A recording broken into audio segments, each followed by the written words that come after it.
Good morning. I'm Harley Schlanger from the LaRouche Organization with your daily video update for February 6th, 2026. It's Friday, so I usually take questions. There are a number of questions that revolved around one issue, the new release of emails from the Epstein files. And the big question is, what does this new drop of emails tell us about what Epstein was about and why we're still not getting the full story? And that's the main point. It's been in the news, it's been covered on podcasts, a lot of discussion, but mostly covering the same ground, with the major focus being on his role in abusing young girls for his own pleasure and for his disgusting satanic immorality of using them to compromise others. This is a terrible, disgusting story, and it needs to be told. And what it does tell you is that Epstein had the kind of immorality that could be deployed to do whatever was required from his masters. He was not an independent operator. He did not have personal wealth, although much wealth was bestowed upon him.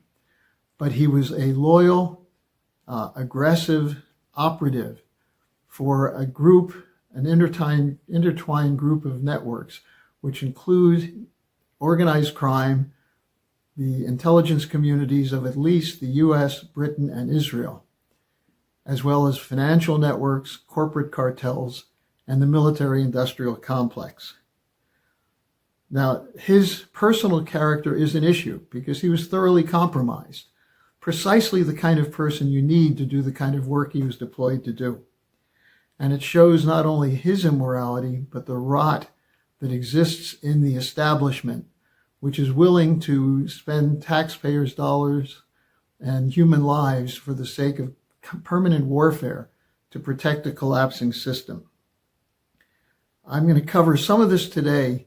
There's a whole bigger story here, which will continue to get out, and look for it on the LaRouche Organization website.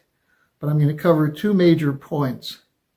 The first is the relationship with the Zionists of Israel and their supporters in the West.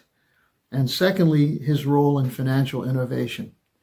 Now, on the role with the Zionist movement, much of this is starting to come out now, especially around the relationship with Robert Maxwell and, of course, Robert Maxwell's daughter, Ghislaine Maxwell, who is one of the co-conspirators of Epstein. And especially the story coming out now is his relationship with former Prime Minister Ehud Barak, as well as his relationship with Peter Mandelson, a leading figure in the British establishment, who goes back to the Blair administration, right up through Starmer, who appointed him as ambassador to the United States, and then had to withdraw him, claiming he knew nothing about his relationship with Epstein. So that's something for our friends in the United Kingdom to figure out, how such dirty, immoral people continue to run that kingdom. But I want to just refer to the Maxwell network, because this is where you see his role with Barak and others in helping to build the military power, the surveillance power, and the international influence of the Zionist state. And the broader networks that are involved in this include people like Larry Ellison of Oracle, who's from Silicon Valley. Silicon Valley was brought into this network, and there'll be more on that in just a minute. But also, the Ghislaine Maxwell and her two older sisters, or twin sisters, are part of the United Kingdom's tech sector. There's a lot that has to be investigated here, as it gets to the whole question of how Israel has been used to carry out British geopolitical policies. And I say British, not to exclude the United States, because much of what the United States has done in the last 30 years has come from pressure to work together with Israel. And in fact, the Zionist lobby in the United States is completely dirty and filthy, involved in drug money laundering, drugs, armed traffic, and so on. So this is something that has to be investigated because this is where the rot in the system is. And this is how the deep state runs the country as it's going into a period of decline. But let me get to the second point, the Epstein's role in finance. This is something that no one's covered. It's in my 2-part article in the Executive Intelligence Review. And if you want to see it, send me an email and ask for it. Send it to me at harleysch@gmail.com. harleysch@gmail.com. And I'll send you a link to the articles. Because what I go through in the beginning is how everything Epstein did in finance was related to the shift from the American system as a productive physical economy to a speculative financial innovation bonanza of great, great wealth for the billionaires and decreasing standard of living for the vast majority of the population. Epstein was deployed by the people who had that as their goal. On the British side, it's the Malthusians, those who say there are too many people. On the American side, it's immoral billionaires. But the story is clear when you look at Epstein and where he got his start was with the networks of Michael Milken and the junk bond operation, the so-called democratizing of Wall Street. Now, Epstein his money, most of his money came from 2 leading operatives of the Milken network, Les Wexner, who had ties to Meshulam Rickless, and Leon Black, who was the Drexel Burnham junk bond king. Both of them gave Epstein $200 million or more for his own use to build up his networks. Later, they apologized. They said they didn't realize who he was. They knew exactly who he was.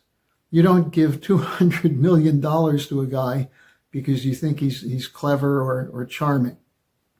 Now, what Wexner and Black were doing was shifting the way Wall Street financing worked, taking it away from commercial banks and, in effect, breaking the regulatory system of the banking system through the campaign to repeal Glass-Steagall banking separation and to increase the power of commercial banks like J.P. Morgan Chase, Bank of America, Wells Fargo, and so on.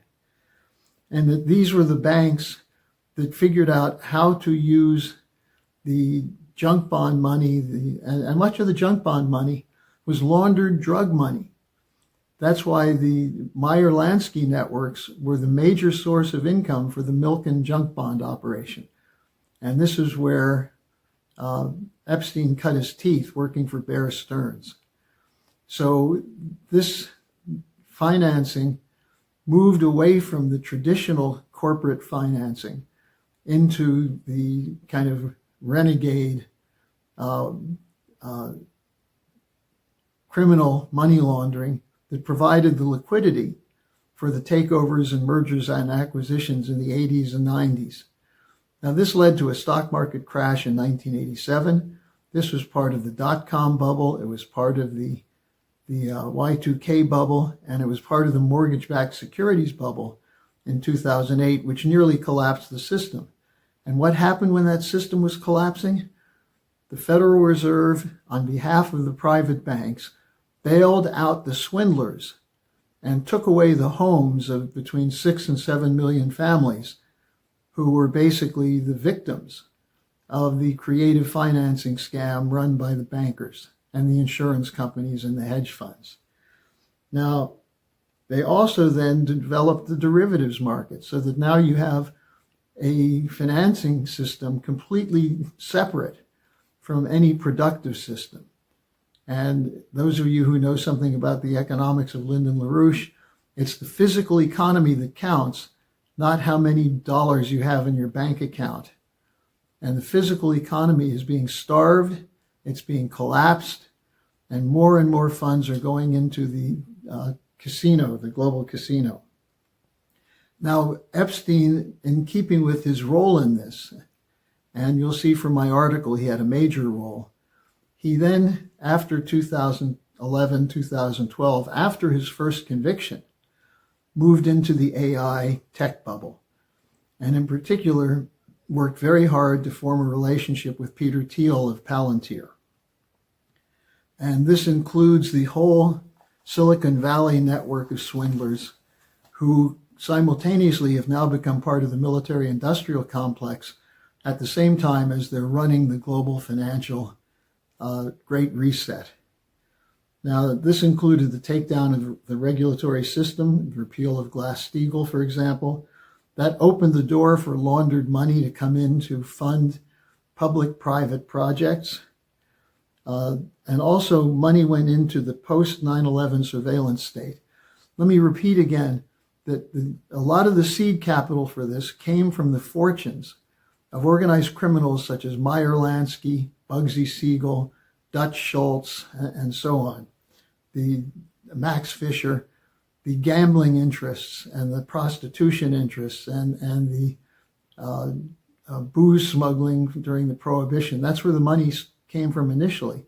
But it was from all these rackets that they then figured out how to launder it to make it legal for corporate takeovers. Now, we're going to have more on this, as I've said. I'll be covering this story in a way that no one else covers it, by looking at the whole picture as opposed to one set of connectos. And again, if you want my article, harleysch@gmail.com. Now, there are two questions I just want to finish with. One is why it is that Donald Trump seems so intent on putting this story away. I don't think it's just because there might be connection between him and Epstein, but I think it's because he's trying to sustain a system which is no longer there. It's bankrupt. It's gone. And the money of his family and his friends has been dependent on this system.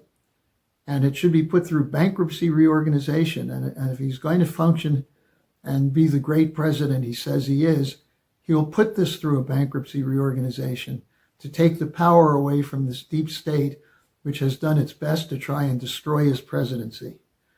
Secondly, it may be hidden from the American people what this really represents, but it's not hidden to the rest of the world. And let me just give you a quote from Putin, who is very astute in looking at this thing. What he said is that the problem with Western leaders is they've spent centuries filling their bellies with human flesh and their pockets with money. But they must realize that the vampire ball is ending. Indeed, the vampire ball is ending. It's got to be shut down, and we need to go back to the American system. Today at 11 a.m. Eastern Time will be the weekly International Peace Coalition call to discuss the implications of the end of the New START treaty, the U.S.-Iran talks going on, and much, much more. So be sure to use the link to connect to the meeting. If you can't get it live, it will be archived. So take this seriously. This is our chance to clean up a mess, a huge mess, that's not just destroying the children and the future, but threatening life